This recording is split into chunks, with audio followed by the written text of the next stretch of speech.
Hello everyone, welcome back to my channel. तो आज जो टॉपिक हम डिस्कस करने जा रहे हैं वो है टिश्यूज़। ये टॉपिक जैसे ही कंप्लीट होगा आपकी यूनिट 1 कंप्लीट हो जाएगी। कोई भी डाउट्स हो तो आप कमेंट सेक्शन में पूछ सकते हैं और नोट्स के लिए भी आप कमेंट में मेंशन कर सकते हैं। ठीक है, तो टिश्यूज़ क्या होते हैं? जब हमारी एक सेल होती है तो उसको हम सिंगल सेल कहते हैं, और जब ग्रुप ऑफ सेल्स होता है, क्लस्टर ऑफ सेल होता है जो एक ही फंक्शन परफॉर्म करते हैं, उसको हम कहते हैं टिश्यू। मतलब सेम टाइप की सेल जब कंबाइन होती है तो उसको हम कहते हैं टिश्यू। और जब डिफरेंट टाइप की सेल्स अलग अलग कंबाइन होती हैं तो उसको हम डिफरेंट टाइप्स के टिश्यूज में डिवाइड कर देते हैं। Tissues consist of large number of same type of cell.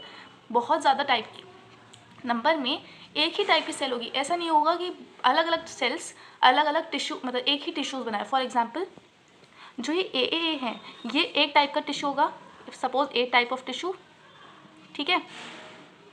और जो बी वाले होंगे सेल्स, वो कौन सा दूसरे टाइप का टिश्यू होगा। तो जब क्लस्टर ऑफ सेम सेल्स होते हैं तो उसको हम कहते हैं टिश्यू। या और डिफरेंट टाइप्स ऑफ टिश्यूज कैसे बनते हैं? डिफरेंट टाइप ऑफ सेल्स से। अब क्या लिखा है? Tissues are classified on the basis of the size, shape and function. मतलब बेस्ड ऑन कैसा उसका साइज है, छोटा है, बड़ा है, शेप कैसा है, राउंडेड है, सर्कल है, स्क्वायर है, कॉलमनर है, उसके अकॉर्डिंग, और उसका क्या फंक्शन है उसके अकॉर्डिंग हमारे टिश्यूज़ को हम डिवाइड करते हैं 4 टाइप में। एपिथेलियल टिश्यू जिसको हम एपिथेलियम भी बोलते हैं, connective tissue, muscle tissue, nervous tissue. इन सबसे लेंदी हमारा एपिथेलियम टिश्यू ही है, एपिथेलियल टिश्यू है। तो आज हम यही में भी कवर कर पाएँ, पूरा कर भी पाएँ कि नहीं वो पता नहीं, यहीं से स्टार्ट करते हैं। एपिथेलियल टिश्यू क्या होते हैं? This type covers body and lines cavity. जो हमारी बॉडी की कैविटीज़ होती हैं उनको ये लाइन करता है, उसकी पार्ट्स में होता है, हॉलो ऑर्गन्स में होता है, ट्यूब्स में होता है। हमारी जो भी ट्यूब्स होती है, जैसे ट्रैकिया है, लंग्स की जितनी भी ट्यूब्स हैं, उन सब में हमारा एपिथेलियल टिश्यू ही प्रेजेंट होता है। और कैविटीज़, जितनी भी बॉडी की कैविटीज़ हैं, उस पर भी हमारा एपिथेलियल टिश्यू ही प्रेजेंट होता है। It is also found in glands. बहुत ज़्यादा ग्लैंड्स में भी इसको हम मिलता है ये tissue. The structure is closely related to the function being perform. अब इसका स्ट्रक्चर वेरी करता है डिपेंडिंग कि ये क्या फंक्शन परफॉर्म कर रहा है, किस पार्ट में प्रेजेंट है।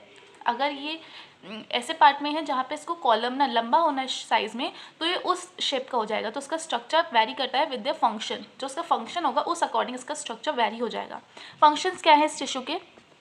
पहला फंक्शन है प्रोटेक्शन का, क्योंकि ये टिश्यू हमारा सारे टिश्यू मेजॉरिटीली सब प्रोटेक्शन प्रोवाइड करते हैं। एपिथेलियल टिश्यू क्योंकि हमारी लाइनिंग को कवर करता है, हमारी सबसे ऊपर वाली लाइनिंग होती है, तो उसका काम क्या होता है? Protection from dehydration. मतलब हमारे जो भी पार्ट है जिसमें प्रेजेंट है वहाँ पे डिहाइड्रेशन नहीं होने देता, वाटर का, मॉइस्चर का लेवल कम नहीं होने देता है। और केमिकल और मैकेनिकल डैमेज से भी हमें प्रोटेक्ट करता है, ठीक है। दूसरा है सिक्रीशन, सिक्रीट करता है। जैसे हमारे स्किन में क्या काम का है इसका? एपिथेलियल टिश्यूज भी होते हैं हमारे स्किन में भी, तो स्वेट ग्लैंड्स का सिक्रीशन है, सेबेशियस ग्लैंड का सिक्रीशन है, वो यहीं से आता है। तो सिक्रीशन का भी काम इसका होता है। एंड एब्जॉर्प्शन, कोई भी अगर मेडिकमेंट हम अपनी स्किन पे लगाएंगे तो एब्जॉर्ब होगा, तो वो एपिथेलियल टिश्यू के थ्रू ही होगा। अब क्या है? Epithelial tissue are very closely packed. बहुत ज़्यादा क्लोजली पैक्ड होते हैं, बहुत आपस में क्लोज होते हैं, क्लोज कॉन्टैक्ट में होते हैं, स्पेस ज़्यादा नहीं होती है, जिसकी वजह से जो इंटरसेलुलर स्पेस होती है, सब्सटेंस होता है, मैट्रिक्स होती है, वो एब्सेंट होती है और बहुत कम होती है। क्योंकि हमारे सेल्स आपस में बहुत क्लोजली लिंक्ड होते हैं तो स्पेस नहीं बचती है। देखिए, अगर सेल्स हमारी दूर दूर होंगी तो यहाँ पे फ्लूइड होगा, ज़्यादा होगा इंटरसेलुलर फ्लूइड, और अगर पास पास होगी तो फ्लूइड क्या होगा? मिनिमल होगा या फिर होगा ही नहीं, ठीक है। Cells usually lie on the basement membrane. जो इसकी बेसमेंट मेम्ब्रेन है, आपने अगर पहले के पार्ट्स देखे होंगे तो आपको समझ आ गया होगा कि हमारे सेल्स के नीचे क्या होती है? बेसमेंट मेम्ब्रेन होती है। तो सेल्स हमारे किसके ऊपर होती है? बेसमेंट मेम्ब्रेन की। Basement membrane is an inert connective tissue. Basement membrane क्या होता है? इनर्ट टिश्यू होता है, जो किससे बना होता है? एपिथेलियल सेल से। एपिथेलियल सेल्स 2 टाइप में डिवाइडेड है on the basis of the layers. पहला है सिंपल, दूसरा है स्ट्रैटिफाइड। सिंपल में क्या है? सिंगल लेयर है, और स्ट्रैटिफाइड में सेवरल लेयर्स है, ठीक है। डिटेल में पढ़ते हैं इसके बारे में।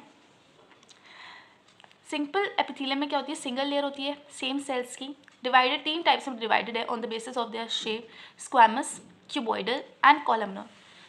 जितनी ज़्यादा टिश्यू एक्टिव है, मतलब जितना ज़्यादा ये परफॉर्म कर रहा है फंक्शन, उतना ज़्यादा ही टॉल होगी सेल। मतलब जितना ज़्यादा टिश्यू का रोल होगा हमारी बॉडी में, उतना ही टॉल होगी, इसकी लेंथ उतनी ही ज़्यादा होगी, ठीक है। तो सिंपल एपिथेलियम 3 टाइप में डिवाइडेड है डिपेंडिंग ऑन देयर शेप। पहला है squamous, cuboidal and columnar. Squamous आप देख रहे हैं, ये लेयर है, और इसके नीचे क्या? बेसमेंट मेम्ब्रेन प्रेजेंट है। Single layer of flattened cell. ये फ्लैटेंड सेल की क्या? सिंगल लेयर है, closely fit together, like flat stone of pavement. इसको इतना डिटेल में नहीं पढ़ना है, सिर्फ इतना पता होना चाहिए कि क्या है, सिंगल लेयर होती है फ्लैट सेल्स की जो कि आपस में बहुत क्लोजली फिटेड होती हैं, ठीक है। दूसरा क्या, क्यूबॉइडल क्यूब शेप है, नाम से ही पता चल रहा है क्यूबॉइडल्स के। और किस पे ला कर रहे हैं, बेसमेंट मेम्ब्रेन के ऊपर हैं ये। Actively involve in secretion, absorption and excretion. Third है कॉलमना, रेक्टेंगुलर है ये, ठीक है, बेसमेंट मेम्ब्रेन पे लाई कर रहे हैं। Lines many organs and have modification according to the need. अब इसका, हाँ, ये काफ़ी ऑर्गन्स में हमारा कॉलमनर टिश्यू मिलता है और इसका जो साइज़ है, इसमें जो भी शेप है इसका, आप देख रहे हैं काफ़ी टॉल है, मतलब इसका रोल ज़्यादा होगा, तो इसका जो भी स्ट्रक्चर है वो वेरी करता है डिपेंडिंग कि इसका फंक्शन क्या है, ठीक है। कहाँ कहाँ प्रेजेंट है, तो हमारा जो स्क्वामस है वो हार्ट की लाइनिंग में है, ब्लड वेसल्स की लाइनिंग में, लिम्फ वेसल, लंग एल्वेयुलाई और नेफ्रॉन्स में प्रेजेंट है, कलेक्टिंग डक्ट्स जो नेफ्रॉन की होती है उसमें। इसमें से आप 2-3 एग्जाम्पल कर ले, इनफ है। हमारा जो क्यूबॉइडल है वो कहाँ प्रेजेंट होता है, किडनी ट्यूब्यूल्स में होता है और कुछ ग्लैंड्स में होता है। और जो कॉलमनर है वो कहाँ होता है, जो स्मॉल इंटेस्टाइन की विलाय होती है उसमें प्रेजेंट है। ट्रैकिया में जो सीलिया मतलब हेयर लाइक जो प्रोजेक्शन है उसमें हमारे कॉलमनर प्रेजेंट होता है। Smooth simple columnar epithelium in the lens lining of stomach, हमारे जो स्टमक है उसमें भी, उसकी भी इनर लाइनिंग में प्रेजेंट होता है। इसको इतना डिटेल में नहीं पढ़ना क्योंकि ऑलरेडी इतना मैटर है इसमें कि आपको कम कम ही लिखना होगा। दूसरा था टाइप, पहला था सिंपल, दूसरा है स्ट्रेटिफाइड। स्ट्रेटिफाइड क्या होती हैं, सेवरल लेयर्स होती हैं सेल्स की और वेरियस शेप, डिफरेंट शेप में होती हैं। Continual cell division in the lower layer, आपने स्किन के स्ट्रक्चर बताया था मैंने कि स्किन के स्ट्रक्चर में जो एपिथेलियल लेयर्स होती है वो बहुत ज़्यादा होती है। जब स्किन की फर्स्ट लेयर अगर डैमेज हो जाती है तो नीचे वाली लेयर्स रैपिडली ग्रो करती हैं जिससे ऊपर वाली हट जाए और उसमें न्यू लेयर्स आ जाए। वही होता है इसमें कंटिन्यूअल सेल डिविजन होता है नीचे की लेयर्स में, जो कि ऊपर वाली लेयर को पुश करती हैं, हटाती हैं सरफेस से जब उसकी डेथ हो जाती है। जब सेल्स की डेथ हो जाती है और वो शेड ऑफ करती हैं, हट जाती हैं आफ्टर डाइंग, तो हमारी जो नीचे वाली सेल्स है वो कंटिन्यूअल सेल डिवीजन करती हैं और ऊपर की तरफ पुश हो जाएंगी, जिससे जब फर्स्ट लेयर हटे तो एक और लेयर प्रेजेंट हो। हाँ, अब इसमें बेसमेंट मेम्ब्रेन एब्सेंट होती है। हमने सिंपल में देखा कि हर सेल्स में बेसमेंट मेम्ब्रेन प्रेजेंट है, पर स्ट्रैटिफाइड एपिथेलियम में बेसमेंट मेम्ब्रेन प्रेजेंट नहीं होती है।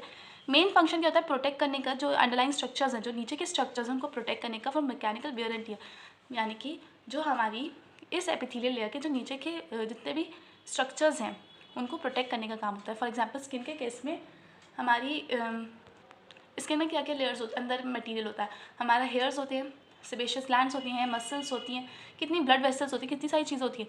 तो हमारी इस एपिथेलियल का काम क्या है, हमें प्रोटेक्शन देना, हमारे जो अंदर के स्ट्रक्चर्स, अंडरलाइंग स्ट्रक्चर्स उनको प्रोटेक्ट करना from mechanical wear and tear. मतलब अगर कभी चोट लग रही है तो हमारी जो ऊपर की लेयर है सिर्फ उसको डैमेज हो, नीचे के ऑर्गन्स को ना हो, ठीक। अब ये दो टाइप में डिवाइडेड है, stratified squamous epithelium and transitional epithelium. जो स्ट्रैटिफाइड स्क्वामस एपिथेलियम है जो वो खुद में 2 टाइप्स में डिवाइडेड है, केरेटिनाइज्ड एंड नॉन केरेटिनाइज्ड। ट्रांजिशनल नहीं डिवाइडेड है, तो आपका जब ये दोनों पार्ट्स कंप्लीट होंगे तभी ये चैप्टर भी कंप्लीट हो जाएगा, नहीं ये टॉपिक कंप्लीट हो जाएगा। स्ट्रैटिफाइड स्क्वामस एपिथेलियम, इसमें क्या होता है, cells are like simple squamous epithelium but there is more than 1 layer. मतलब जो सिंपल स्क्वामस लेयर थी उसके जैसे होते हैं, पर सिंपल स्क्वामस में क्या थी, सिंगल लेयर प्रेजेंट थी, पर इसमें क्या है, मल्टीपल लेयर्स प्रेजेंट है। In the deepest layer the cells are mainly columnar, जो इसकी नीचे की लेयर्स होती हैं उसकी सेल्स क्या होती हैं, कॉलमनर, मतलब इलोंगेटेड होती हैं इसका structure. As the cell grows and get push to the surface they get flatten, और जैसे जैसे सेल नीचे से ऊपर की तरफ जाती है हमारी सेल्स क्या होती हैं, फ्लैट होती जाती हैं। डायग्राम के थ्रू बताती हूँ मैं। ये देखिए, जो नीचे की लेयर्स हैं, डीपेस्ट लेयर है वो कैसी है, कॉलमनर है, इलोंगेटेड स्ट्रक्चर है, और जैसे जैसे हमारी सेल ऊपर की तरफ जा रही हैं, ऊपर की जो सेल्स हैं वो फ्लैटेंड हैं। तो हमारी नीचे की सेल्स कैसी हैं, कॉलमनर है, और जैसे जैसे सेल ग्रो करती हैं ऊपर की तरफ पुश होती हैं, ये सेल जब ग्रो करेगी ऊपर की तरफ पुश होगी तो ऊपर वाली लेयर्स कैसे हो जाएंगी, फ्लैट हो जाएंगी। सेल्स गेट फ्लैट ग्रेजुअली, हल्के हल्के ग्रो जब ऊपर जाती रहेंगी और नीचे लेयर्स आती रहेंगी, तो नीचे वाली हमेशा इलोंगेटेड होगी तो कॉलमनर होंगी और ऊपर वाली फ्लैट होती जाएंगी। स्ट्रैटिफाइड स्क्वामस एपिथेलियम 2 टाइप्स में होती हैं, keratinised and non keratinised. Keratinised stratified epithelium found on the dry surfaces subjected to wear and tear, यानी कि ड्राई सर्फेस पे होती हैं जो मेजॉरिटी ऑफ द टाइम्स जिसमें चोट लगती रहती है, टीयर होता रहता है उनमें। एक that is skin, hair, nails. आपने पढ़ा ही होगा, हमारी जो स्किन होती है उसमें केराटिन प्रेजेंट होते हैं, केराटिन की लेयर प्रेजेंट होती है जो नॉन लिविंग होती है, ठीक है, यानी कि डेड एपिथेलियल सेल होती है। वो कहाँ कहाँ होती है, हमारी स्किन में होती है, हेयर्स में होती है और नेल्स में होती है। The surface layer consist of dead epithelial cell, जो सर्फेस लेयर होती है उसमें जो डेड एपिथेलियल सेल होती है that have lost their nuclear, मतलब इन जो लेयर्स होती है जिसने, जो सरफेस की लेयर होती है अगर वो डेड हो जाए, कुछ लेयर डेथ हो जाती है, उनकी डेथ हो जाती है ग्रेजुअली, और उनका न्यूक्लियस खत्म हो जाए and contain the protein keratin. और उसमें कौन सा प्रोटीन होता है? केराटिन। ये मैंने क्या बताया, सरफेस लेयर, जो सरफेस की लेयर होती है उसमें डेड एपिथेलियल सेल्स होती हैं, डेड एपिथेलियल सेल्स होती हैं जिसका न्यूक्लियस क्या हो जाता है? एब्सेंट हो जाता है या फिर लॉस्ट हो जाता है, और उसमें प्रोटीन होता है जिसका नाम होता है keratin. The dead layer with keratin forms a tough and water proof protective layer. जो डेड लेयर होती है विथ केराटिन, जैसे क्योंकि डेड लेयर में मैंने बताया केराटिन प्रेजेंट होता है, तो ये वाटर प्रूफ लेयर बना लेती है, वाटर प्रूफ लेयर बना लेती है जो कि हमें प्रोटेक्ट करता है, जो अंदर की सेल्स हैं उनको प्रोटेक्ट करता है और प्रिवेंट करता है ड्राइंग से। That prevents drying of the live cells beneath. मतलब जो ये ऊपर की सरफेस लेयर होती है ये डेड सेल्स की होती है और इसमें प्रोटीन होता है केराटिन। तो ये जो डेड लेयर होती है जिसमें प्रोटीन होता है ये वाटर प्रूफ प्रोटेक्टिव लेयर का काम करती है, जो कि नीचे की सेल्स को ड्राइंग से प्रिवेंट करती है, मतलब उनका ड्राई ना हो, और नीचे की सेल्स को प्रोटेक्ट करती है। ठीक है, अब जो सरफेस लेयर होती है वो रब्ड होती रहती है, हम जब रब करते हैं तो ये हटती रहती है और नीचे की लेयर्स उसको रिप्लेस करती रहती हैं। अब आता है non keratinise stratified epithelium. This type of tissue is present on the moist surface. अभी तक हमने पढ़ा कि जो केराटिन वाली होती हैं वो ड्राई सरफेस पे होती हैं और स्किन की अपरमोस्ट लेयर पे होती हैं, नॉन लिविंग होती है, डेथ होती हैं। ये कहाँ प्रेजेंट होती है? मॉइस्ट सरफेस पे प्रेजेंट होती है, यानी कि आइज़ की जो कंजक्टाइवा होती है ना उसमें प्रेजेंट होती है, जो माउथ की लाइनिंग होती है उसमें प्रेजेंट होती है, फेरिंक्स की लाइनिंग, ईसोफेगस, इन सब में प्रेजेंट होती है।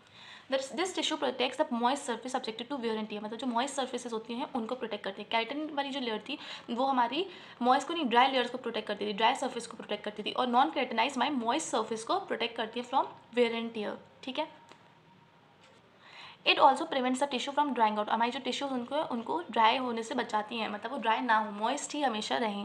कहाँ कहाँ प्रेजेंट होती है? हमारी conjunctiva of eyes, lining of mouth, pharynx, oesophagus and vagina, इन सब में प्रेजेंट होती हैं। अब लास्ट टॉपिक आता है ट्रांजिशनल एपिथेलियम। अभी तक हम किसके बारे में पढ़ रहे थे? स्ट्रैटिफाइड एपिथेलियम के बारे में। अब पढ़ेंगे हम ट्रांजिशनल एपिथेलियम के बारे में। It is composed of several layers of pear shaped cells. कौन से शेप की सेल्स होती हैं? पियर शेप्ड सेल्स होती हैं, बहुत लेयर्स में प्रेजेंट होती है। दो टाइप्स की डिवाइडेड होती हैं, रिलैक्स्ड और स्ट्रेच्ड। ठीक है, इसके बारे में इतना डिटेल में नहीं पढ़ना है, रिलैक्स्ड और स्ट्रेच के बारे में सिर्फ इतना पढ़ना है। रिलैक्स थोड़ी सी क्लोजली होती हैं और स्ट्रेच वाली क्या होती हैं? अपने आप को स्ट्रेच कर देती हैं, मतलब एक इलोंगेटेड लाइक स्ट्रक्चर बना लेती हैं, और रिलैक्स पास होती हैं comparatively. Line several parts of urinary bladder, हमारी जो यूरिनरी ब्लैडर है उसमें प्रेजेंट होती हैं। This allows bladder to stretch as bladder fills. जब ब्लैडर फिल हो जाता है यूरिन से तो हमारे ब्लैडर को स्ट्रेच वाली जो सेल्स होती हैं वो स्ट्रेच करती है, मतलब जिससे कोई इशू क्रिएट ना हो, इसलिए जो ब्लैडर होता है वो अपने आप को स्ट्रेच करता है due to the presence of these types of cells. तो ये सेल्स क्या करती हैं? अलाउ करती हैं ब्लैडर को स्ट्रेच करने के लिए जब वो फिल हो जाता है कम्प्लीटली। ठीक, यहीं पे चैप्टर कंप्लीट होता है। मैंने बताया टिश्यूज़ के बारे में इसमें डिटेल में। नोट्स के लिए आप कमेंट कर सकते हैं, बाकी आप यहाँ से ही डायरेक्टली भी नोट्स बना सकते हैं। नेक्स्ट वीडियो को वेट करिए जिसमें चैप्टर मोस्ट प्रोबेबली कंप्लीट हो जाएगा, यूनिट कंप्लीट हो जाएगा।